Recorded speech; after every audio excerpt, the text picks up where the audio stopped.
I ran into my friend Layla today, and she was kind enough to answer some of my questions about Ramadan. Here's what she had to say. Let's just talk about some general customs. What is Ramadan like in your house? That's a wonderful question. So Ramadan looks kind of different for different families. Some people will wake up in the morning before sunrise to have some water, some dates, some snacks. Some people may not wake up, but fasting starts in the morning at sunrise and then until the evening at sunset. At sunset, everybody usually takes some water, some dates. People will often pray the evening prayer then and then have their meals. Some people will automatically eat some snacks and then have the meal afterwards after prayer. And then the evenings are really accustomed to evening prayers and worship and reading the Quran. So, what are some typical things that you like to have for both suhoor and iftar? I like to imitate breakfast as much as I can for suhoor, and so a lot of times I'll have like oatmeal or I'll have some dates, some protein just to kind of get me through the first half of the day. I know some people tend to have that as like the second part of their dinner, so sometimes they'll have leftovers from the night before. So it really does vary, but I think for me, I just like to kind of imitate my schedule as when I'm not in Ramadan as much as I could. So I'll have my breakfast of the day will be suhoor, and then for iftar, usually we'll have like a date, some water. I usually like to have some sort of soup as like a easier way to break my fast, and then have like a bigger meal afterwards. So a lot of times we'll have maybe pasta or spaghetti, rice and meat will be like the second half of that meal. But usually I'll have some sort of like vegetable soup, chicken soup, minestrone for right after we break the fast.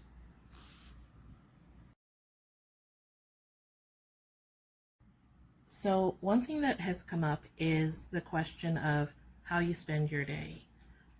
So, during Ramadan, it's a whole month, and I know what your job is. So, you're just going about your normal day, right?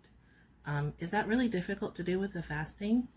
Yeah, that's a great question. I think the first couple days are always kind of hard to get into the new routine, but after doing it for a couple days, I find that my body's kind of used to it, and so I'm able to carry on with the rest of my day without a lot of trouble. A lot of times I'll get like tired in the afternoon, but I can keep just pushing along. I think what helps a lot of times is staying busy, because I feel like when I'm busy, I don't think as much about food or trying to drink some water. So I think it helps to have like a routine every day to like know what to look out for, and kind of keep on. I think the first couple of days are always hard, but then your body kind of gets into this groove where it kind of just knows what to expect.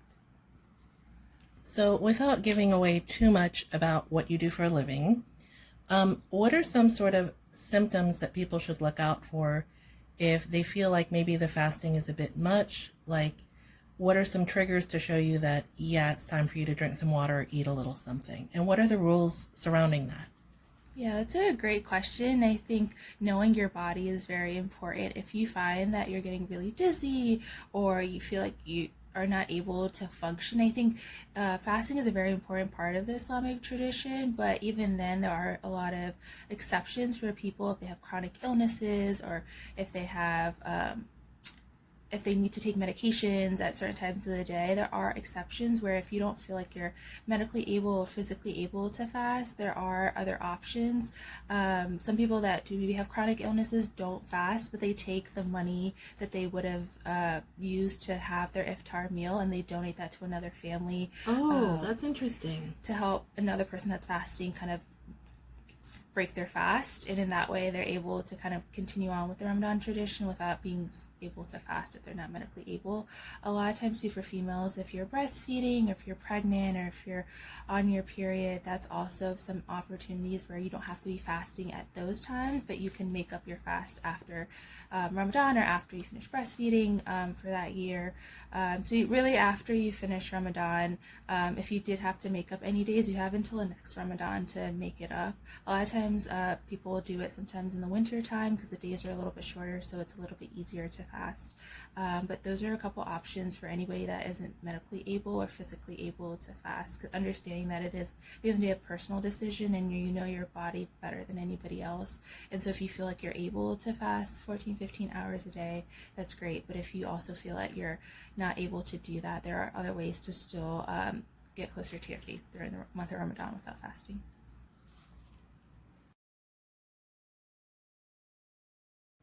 Okay, so fashion question now. I hear that around Eid and I'm not sure if it's just Eid or the beginning of Ramadan, it's also tradition to buy something new like a new abaya or a new hijab. What's that all about? Yeah, so because Ramadan is such a holy month, there's this big celebration at the end of Ramadan, and that's Eid. And because it's almost like we only have two main holidays in the Islamic religion, it's Eid al-Fitr and Eid al-Adha. That's kind of the way to celebrate, and one of the big components of that is fashion. So for the men, they'll go out and try to find something new or something they haven't worn in a long time, similar to the women, whether it's dresses, abayas, hijabs, even for the kids, like dresses or little suits, just to like get excited for the big day. Because a lot of times people are with family and friends, and so just being able to celebrate, looking well, feeling well, that's kind of the spirit of Eid. This has been so informative. Is there anything else you want the viewers to know about Ramadan in general? Yeah, I really appreciate the opportunity to talk more about Ramadan and kind of share more about the perspectives and the insights for the month. I think a question that comes up often is if I have a friend who is fasting and maybe I'm not fasting, what's kind of the best approach or way to navigate the month and support them? And I think a lot of times is if you have, maybe you're not fasting but your friend is fasting, it's okay if you have to eat or if you talk about food or if you want to drink something. Fasting is a very like personal decision. Everybody that is fasting knows kind of what they are working towards, and so having somebody that's next to you talk about food won't make things any bit harder. I think it's all about self-discipline, or if somebody has asked you a question about meals or water, just because you ask somebody about something doesn't make them feel like they have to go eat or drink. So I think it's okay to kind of carry on with like the daily activities of your life, even if you have a friend that's fasting. I'm sure they'll understand, and really it's about the fact that you even ask about Ramadan or wanting to know more. I think that goes much more than kind of worrying about talking about food or being around food or drinking water while somebody around you is fasting.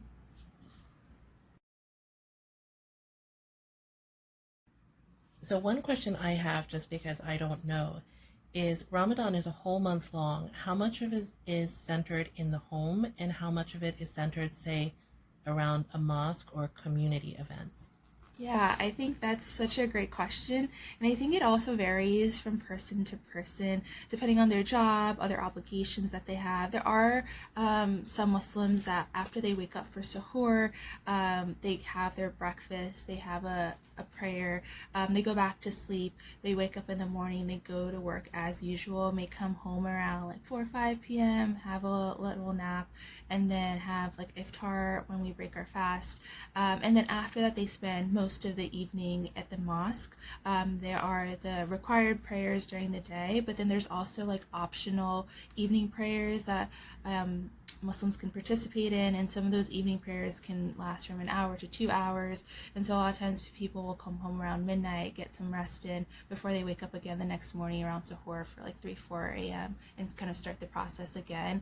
That is how some people will do it. Some people, based on their jobs, may not have the flexibility to like spend most of the night praying, because they have to be up and early the next day and they don't have the time to like step away. So a lot of times maybe on the weekends is when a lot of people will spend a lot of time at the mosque. I think what's also worth noting is the last 10 days of Ramadan are seen as like the most special of the entire month, and so a lot of times people will spend most of the time of those last 10 days in a mosque. So they will take off from work, they'll take off from school. They really try to be as close in the mosque as possible. And so even after those evening prayers, they'll like sleep in the mosque, and the next morning they will pray the morning prayers, and kind of basically are at the mosque for most of those 10 days. So that's another way that people practice. It's really about whatever somebody's capable of and able to do and what fits best within their obligations for work and life and family and all of that. So if you had to sum this all up and talk about the meaning behind Ramadan and all of the prayers and the fasting, how would you sum it up to somebody who just has no idea? Yeah, so I would say Ramadan is probably the most special month in the Islamic calendar. It's the month where the Quran was revealed to Prophet Muhammad, and so that is one of the main reasons why a lot of Muslims feel so connected to God and to their faith and to the religion during the month of Ramadan. And it's really an opportunity to reflect on the past year and help you get closer to your faith, and so that helps you prepare you for the year to come. So really Ramadan is one of the pillars of Islam. It goes much more about than fasting. I think fasting from food and water is one way to represent what Ramadan is, but I think it's much deeper than that as well. It's an opportunity to just reflect and see like what type of Muslim you are, how you can become a stronger Muslim, how you can get stronger to your faith. So really it's just a point in the year where you can just sit back and reflect. And because it's such a holy month, you have other Muslims in a community where you feel that you are kind of going through the same process as somebody else. So that leads to a point of community and a point where you can connect with each other as you navigate your personal journey in the religion. Well, thank you so much. This has been really, really nice to be able to ask you my questions. And I have a feeling that my viewers might have some more questions for you, if it's okay if we could maybe follow up. Yeah. I hope you have a very happy Ramadan, and I will bring you some treats, because I know you'll probably bring me some. Yes. Because Layla's mom is an excellent cook. And yeah, if I get any recipes from her, I'll share them with you guys. But thank you again so much for telling me about Ramadan. I really appreciate it. Thank you so much for the opportunity to talk about Ramadan. I think a lot of times people hear about it but may not know a lot about it, and so the opportunity to share more is always something that we get excited to talk about.